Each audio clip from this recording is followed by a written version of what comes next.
उद्यापासून राज्याचं अर्थसंकल्पीय अधिवेशन सुरू होणार आहे। उद्यापासून हे अधिवेशन सुरू होत आहे आणि अधिवेशनाच्या पूर्वसंध्येला सरकारकडून चहापानाचा कार्यक्रम आयोजित करण्यात आलाय। यावर विरोधकांनी बहिष्कार टाकला।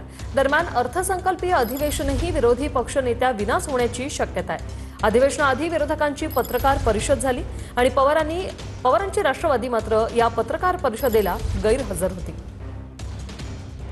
सोमवारपासून सुरू होणाऱ्या अर्थसंकल्पीय अधिवेशनाच्या पूर्वसंध्येला होणाऱ्या सत्ताधाऱ्यांच्या चहापानावर विरोधकांनी बहिष्कार घातलाय।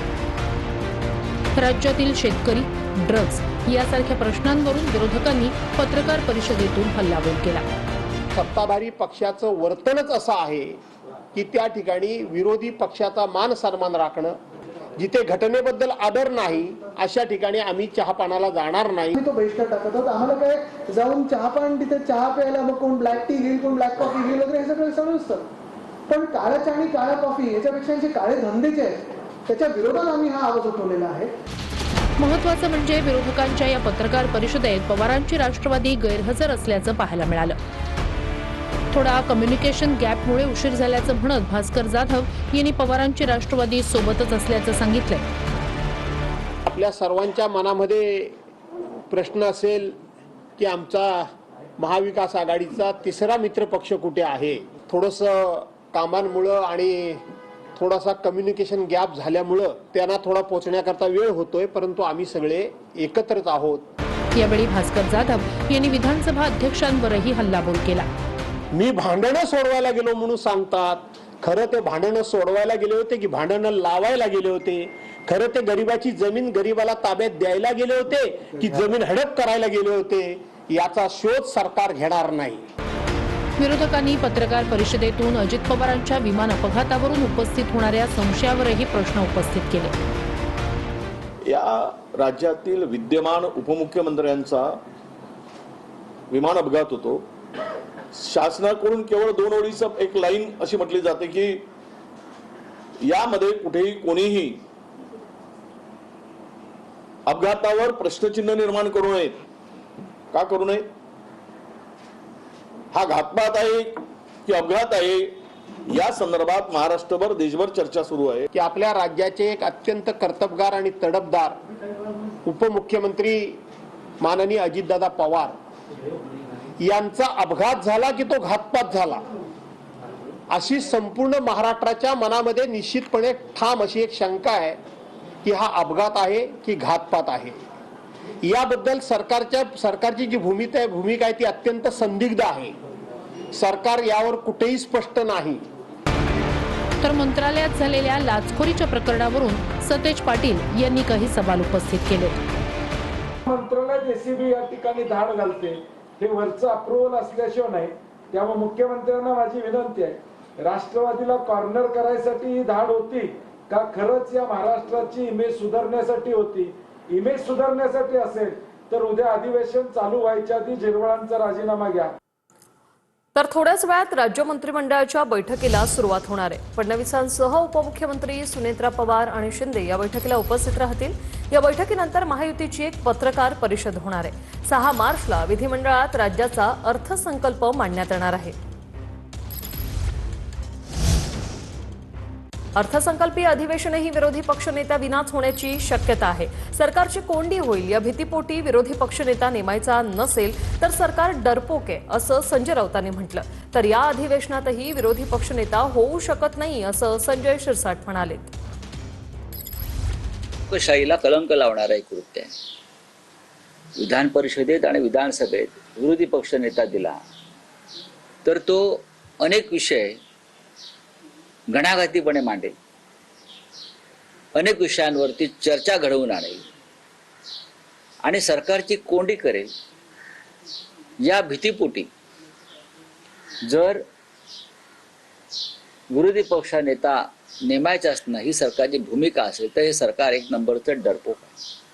परंतु विरोधी पक्ष नेता पद नाही ह्याच एक मुद्दा घेऊन बोलणं हे कितपत योग्य आहे? म्हणून आता याही अधिवेशनामध्ये विरोधी पक्षनेता होऊ शकत नाही। तरी त्याच गोष्टी घेऊन जनतेचे असलेले प्रश्न जे महत्त्वाचे आहेत, जे त्यांच्याशी निगडीत आहेत, त्या प्रश्नावर या विरोधी पक्षाच्या आमदारांनी बोललं पाहिजे अशी लोकांची धारणा असते. परंतु ते सोडून आम्हाला आमची खुर्ची कशी महत्त्वाची आहे यावर जे बोलतात ते अधिवेशनामध्ये मागच्याही वेळेला पाहिलं आपण, ते कधी सक्सेस झाले नाहीत. ठाकरे बंधूंच्या युतीत मिठाचा खडा पडलाय का या प्रश्नावर संजय राऊतांनी नो कमेंट्स म्हणत बोलणं टाळलं. मुंबई पालिकेतील स्वीकृत नगरसेवक पदावरून ठाकरे सेना आणि मनसेत वादाची चर्चा आहे. दरम्यान ठाकरेंच्या सेनेकडून मनसेला प्रभाग समितीचं अध्यक्षपद दिलं जाऊ शकतं अशी सूत्रांची माहिती आहे.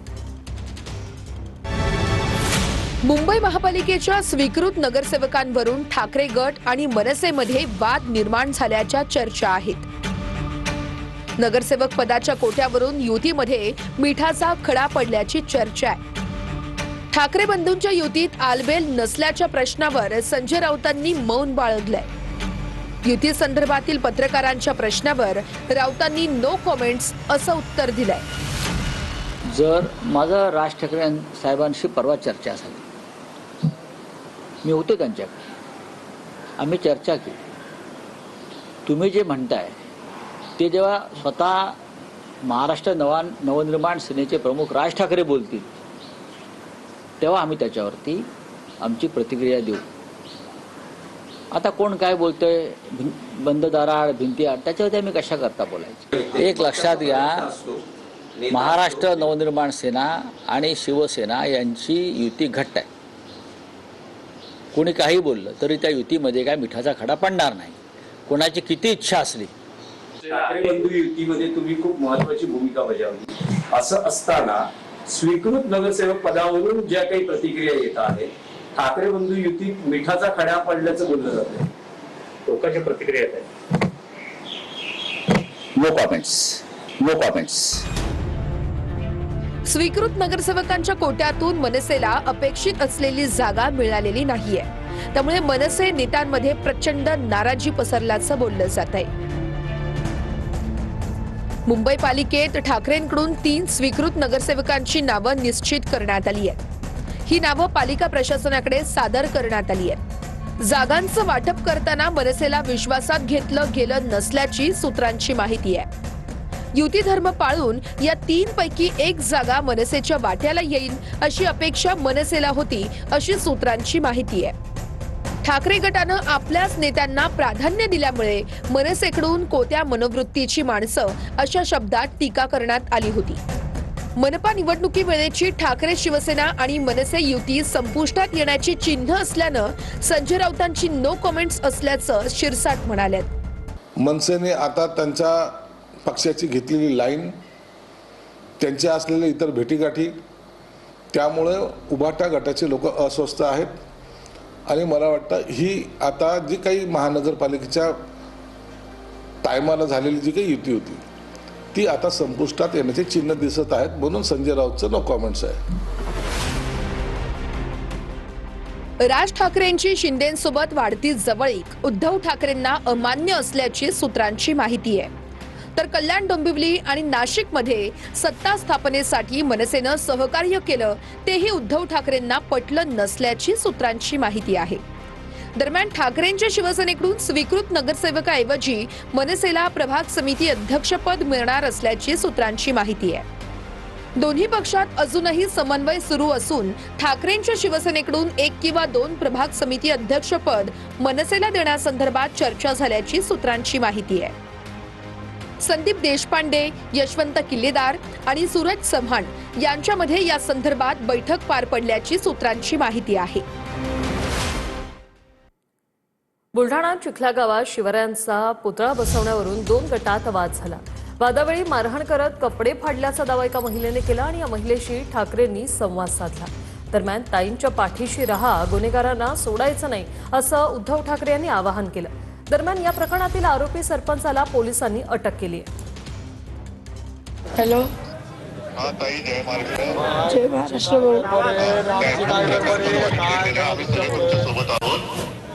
सगळे सोबत काळजी करू नका. फक्त छत्रपती शिवाजी महाराजांवरची आपल्या सगळ्यांचं दैवत आहे, त्याच्यावरनं कुठे जातीपातीत मारामारी नको.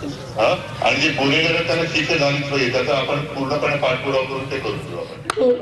दोन राहा सगळे, ताईच्या पाठी राहा सगळे मजबूत आहे. होय होय होय साहेब, आम्ही त्या दिवशी 5 वाजेपर्यंत होतो. आणि आपल्या तिथल्या लोकांना सांगा, जर गुन्हेगारांच्या बाबतीत कुठे सरकारी ढिलाई दाखवत असेल तर ताबडतोब सांगा. बरोबर आहे साहेब, बरोबर आहे, बरोबर आहे. हा? हो हो तर बिलकुल. काय की त्याच्यावर जातीपातीत मारामाऱ्या होऊ देऊ नका. नाही नाही बिलकुल, आपण काळजी करू नका. शिवरायांच्या महाराष्ट्राला कुठे काही डाग वगैरे असं होऊ देऊ नका. आपण काळजी करू नका साहेब, फक्त जे दोषी आहेत त्यांना मात्र आम्ही सोडणार नाही बरं का. साना पाणी सांगले साहेबांना, साहेब सगळे 2-3 पोर होते त्याला माझ्यासोबतचे त्याला येऊ दिलं नाही. हे माझ्यासोबत प्रकार घडताना म्हणजे आमच्याच पोराला अडवलं. त्याच्यात जवळपास 30 पोलीस होते. ते 30 जणांनी जेव्हा माझे कपडे फाडले तेव्हा साना पण चांगले होतं ते दोन्हीनं पण ते कपडेही फाडून दिले. ते दोघे सस्पेंड झाले पाहिजे. पोलीस होते प्रत्यक्ष ठिकाणी. हो पोलीस होते. बरं साहेब सरपंच निलंबित झाला पाहिजे आणि ते दोघे सस्पेंड झाले पाहिजे. हो बरोबर आहे, खरंच आहे. हो हो सर, हो सर. तुम्ही जे ताई आता म्हणाले ना, तर पोलिसांची, पोलीस अधिकाऱ्यांची नावं, सरपंचांचं नाव आणि अटक झालेल्यांची नावं आणि अटक न झालेल्यांची नावं पण घेऊन ठेवा. मी सगळं घेऊन येतो सर. अधिकारी आले होते, काय त्यांनी सांगितलं का सरपंचांना अटक केली का, त्या संदर्भात काय त्यांनी सांगितलं, काय बोलणं? ते सांगतात सरपंचांना अटक केली. ते मला कधी सांगतात 21 जण अटक झाले, कधी 27 झाले, पण मला माझ्या माहितीनुसार 19 जण अटक झालेले. कुठंतरी असं वाटतं पोलीस पण आमदार साहेबासोबत मॅनेज आणि आमदार साहेब या समाजकंटकांसोबत मॅनेज आहेत. म्हणजे आमदार साहेब तर क्लिअर आहे की ते झाले मॅनेज नाही, मास्टर माइंडच ते होते. मला असं वाटायला लागलं आता निघू द्या मोर्चा. मी तर म्हणते तो मोर्चा कधी आमच्यावरही येऊ शकतो, आम्हालाही मारायला येऊ शकतो तो मोर्चा. त्यामुळे मी पोलीस प्रशासनाला सांगितलेलं आहे आम्हाला प्रोटेक्शन द्या. आणि स्थानिकचा आमदार असल्यामुळे आमच्या पोरावर गुन्हे दाखल ते करणारच आहे, याची तर मला पुरेपूर खात्री आहे. महिलांमध्ये हाणामारी झाली, त्यामध्ये मी कुठेही व्हिडिओमध्ये नाही, किंवा तिने कपडे तिच्या हाताने फाडले, कसे फाडले तिलाच माहिती आहे, किंवा तिच्या सोबतच्या बायान फाडले हे त्यांनाच माहिती आहे. त्यानंतर संध्याकाळी 7 वाजता मी घरी होतो. त्यानंतर संजीवनी वाघ, तिचा भाऊ, तिचे दोन्ही भावजाया माझ्या घरी आल्या. माझ्या पत्नीला मारहाण केली व त्या तिच्या भावाने, संजीवनी वाघच्या भावाने माझ्या मिसेसचा विनयभंग करून चोरी केलेली आहे, जबरी चोरी केली, दरोडा केला. आता बातमी आहे बीडमधून. मृत महादेव मुंडेंच्या मुलांना परळीत मारहाण झाल्याचा प्रकार घडला. अभ्यासिकेला जात असताना प्रणव मुंडेला मारहाण झाली. परळी पोलीस ठाण्यात 2 अज्ञात व्यक्तींविरोधात गुन्हा दाखल झालाय. मृत महादेव मुंडेंच्या मुलाला परळीमध्ये मारहाण करण्यात आली आहे. अभ्यासिकेला जात असताना प्रणव मुंडेला मारहाण झाली असून या प्रकरणी परळी पोलीस ठाण्यात 2 अज्ञातांच्या विरोधात गुन्हा दाखल करण्यात आलाय. माझ्या छोट्या भावाला बोलिलं, तू काय करायलास म्हणून, इकडे काय करायलास, तू कुणाचं पोरग आहेस असं आम्हाला दोघायला विचारलं. आणि मी म्हणलं महादेव मुंडेचं, की त्यानं 2 कानाखाली चापटा मारले. जेव्हा भाऊ मला काढवलं म्हणून गाडीहून वरून उतरला, तेव्हा त्याने त्याला शिवीगाळ केली आणि त्याला म्हणू लागला मला मारतोस का, असं तसं काही बोलू लागला. मग त्यावेळेस कोणी लोक नव्हते तुमच्यासोबत? तिथं होते लोक, पण काय बोलले नाहीत त्याला. आपल्या मुलांना आणि परिवाराला वाल्मिक कराडच्या मुलांपासून धोका आहे, त्यामुळे संरक्षण मिळावं अशी मागणी महादेव मुंडेंच्या पत्नी ज्ञानेश्वरी मुंडेंनी केली आहे. ज्ञानेश्वरी मुंडे यांनी थेट पोलीस अधीक्षकांना सुरक्षेसाठी अर्ज दिलाय. माझे मुलं ट्युशनहून येत असताना त्यांना अडवण्यात आलं. एक अनोळखी मुलाने अडवण्यात आलं. तो असा गुंडशाहीचा होता की असा केस वाढवलेला, जुटू वगैरे बांधलेला आणि इतका गुंडशाहीचाच असल्याने दिसला. माझ्या मुलाला तरी त्यानं विनाकारण अडवलं आणि वाचाळ शिवीगाळ करून, आणि माझे मुलं तिथून निघून येत असताना त्याच्या हातातलं जे कडं होतं त्यानं ते फेकून माझ्या मोठ्या मुलाला मारलं. मग त्या असा प्रकार आल्या त्यांनी मला सांगितला मुलांनी, आणि मग आम्ही पोलीस स्टेशनला जाऊन त्या मुलाविरुद्ध गुन्हा दाखल केला. मेन म्हणजे गोट्यागित्ते अटक करणं गरजेचं आहे. आमचा जे संशयित आरोप आहे ते गोट्यागित्ते अटक करणं गरजेचं आहे. तर भंडाऱ्यात बाळ विक्रीचं आणखी एक प्रकरण समोर आलेलं आहे. गोंदियातील डॉक्टर नितेश वाजपेयीनं भंडाऱ्याच्या मोहदुराममधील दाम्पत्याला बाळ विकलेलं आहे. सुमारे 4,70,000 रुपयात नवजात बाळ विकल्याची माहिती समोर येते. महिला व बालविकास अधिकाऱ्यांकडून या पोलिसांच्या मदतीने बाळ ताब्यात घेतलं गेलंय. भंडाऱ्यामध्ये बाळ विक्रीचं आणखीन एक प्रकरण समोर आलंय. गोंदियातील डॉक्टर नितेश वाजपेयीनं भंडाऱ्याच्या मोहदुरामधील दाम्पत्याला सुमारे 4,70,000 रुपयात नवजात बाळ विकल्याची माहिती आहे. महिला आणि बालविकास अधिकाऱ्यांनी पोलिसांच्या मदतीनं बाळ ताब्यात घेतलंय. बाळ विक्री प्रकरण पुढे आल्यानं या घटनेमुळे जिल्ह्यात खळबळ माजली आहे. भंडाऱ्यामधल्या बाळ विक्री प्रकरणात आणखी दोघांना अटक करण्यात आली आहे. पूर्णिमा धुर्वे आणि उमेश सिंग गेहलोतला अटक करण्यात आली आहे. शुक्रवारी पोलिसांनी गोंदियातून या 2 आरोपींना अटक केली. अटक केलेल्या या आरोपींची संख्या आता 5 वर पोहोचली आहे. यापूर्वी लालेश्वरी सदेपाच, सागर शिक्का आणि डॉक्टर नितेश वाजपेयी या तिघांना अटक करण्यात आली होती. या प्रकरणातील डॉक्टर नितेश वाजपेयीला कोर्टानं 3 दिवसांचा PCR मंजूर केला होता. तर आज आरोपीची पोलीस कोठडी संपणार आहे. मुख्य आरोपी असलेल्या डॉक्टरकडून अनेक माहिती पुढे येण्याची अपेक्षा पोलिसांनी व्यक्त केली आहे. बाळाच्या विक्री प्रकरणामध्ये पोलिसांच्या तावडीमध्ये सापडलेल्या डॉक्टर नितेश वाजपेयी याच्यावर यापूर्वीही 2 गुन्हे दाखल आहेत. भंडारा आणि गोंदिया जिल्ह्याला हादरवून सोडणाऱ्या 10 दिवसांच्या बालिकेच्या विक्री प्रकरणातील मुख्य संशयित आरोपी डॉक्टर नितेश वाजपेयीनं याआधी आत्महत्येचा प्रयत्न केला होता. अटकेच्या भीतीमुळे त्यानं हे टोकाचं पाऊल उचलल्याची माहिती आहे. डॉक्टर नितेश वाजपेयी 14 फेब्रुवारीला कटंगीहून भंडाऱ्याच्या दिशेनं येत होता. प्रवासादरम्यान त्याने स्वतःजवळ असलेल्या ब्लेडनं शरीरावर आणि पोटावर गंभीर वार करून घेतले होते. एका गरीब दाम्पत्याच्या 10 दिवसाच्या मुलीला नागपूरला मोफत उपचार करून देतो असं खोटं आमिष दाखवून 3 फेब्रुवारीला तिचा 2.5 ते 3 लाख रुपयात सौदा करण्याचा प्रयत्न उघडकीस आला होता. डॉक्टर वाजपेयी हा गोंदियातील न्यू बालाजी हॉस्पिटलचा संचालक आहे. या संपूर्ण रॅकेटचा तो मुख्य सूत्रधार मानला जातो. या प्रकरणात आतापर्यंत 6 जणांच्या विरोधात गुन्हा दाखल करण्यात आला होता. तिकडे सांगलीच्या मिरजमधून 40,000 2 बालकं दत्तक म्हणून विक्री केल्याचा प्रकार समोर आलाय. कायदेशीर प्रक्रिया पूर्ण न करता बालकं दत्तक दिल्याची माहिती आहे. या प्रकरणात बालकांच्या आईसह दत्तक घेणाऱ्यांच्या विरोधात गुन्हा दाखल करण्यात आलाय. 4 विरुद्ध मिरज शहर पोलीस ठाण्यामध्ये गुन्हा दाखल करण्यात आलेला आहे. कायदेशीर प्रोसिजर पूर्ण न करतात परस्पर ही मुलं त्यांना दिली होती. सुरेखा लोंढे, उमाजी रमेश लोंढे यांच्या मध्यस्थीनं त्यांनी ते परस्पर 20,000 रुपये विकली आहेत. गुन्हा नोंद करून त्यांना सदर गुन्ह्यात आरोपी बनवण्यात आलेला आहे.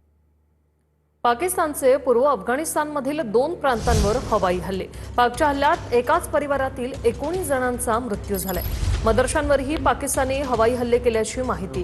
पाकिस्तान विरोधी दहशतवादी गटांना लक्ष करून ही कारवाई, पाकची माहिती. तर लवकरच प्रत्युत्तर देऊ अफगाणिस्तानचा पाकिस्तानला इशारा. मनारखेड गावात मंदिराच्या कळसावरून नोटा उधळल्याचा प्रकार घडलाय. हनुमान मूर्ती प्रतिष्ठापना झाल्यानंतर मंदिराच्या कळसावरून नोटांची उधळण करण्यात आलेली आहे. मंदिरावरून 10, 20 आणि 50 रुपयांच्या हजारो नोटांची उधळण करण्यात आली. भाविकांची नोटा वेचण्यासाठी एकच झुंबड उडाली. नोटा घेण्यासाठी मंडपावर चढण्याचा भाविकांनी प्रयत्नही केला. नोटांची उधळण आमच्या भक्तीचा भाग, गावकऱ्यांची ही प्रतिक्रिया. हे दृश्य आपण पाहतोय कशा प्रकारे देवाच्या मंदिरासमोर हा पैशांचा खेळ सुरू आहे. त्याची दृश्य अकोल्यातील मनारखेड गावात मंदिराच्या कळसावरून नोटा उधळल्या गेल्या आणि या नोटा जमा करण्यासाठी कशा प्रकारे भक्तांची एकच झुंबड उडाली त्याची ही दृश्य. मात्र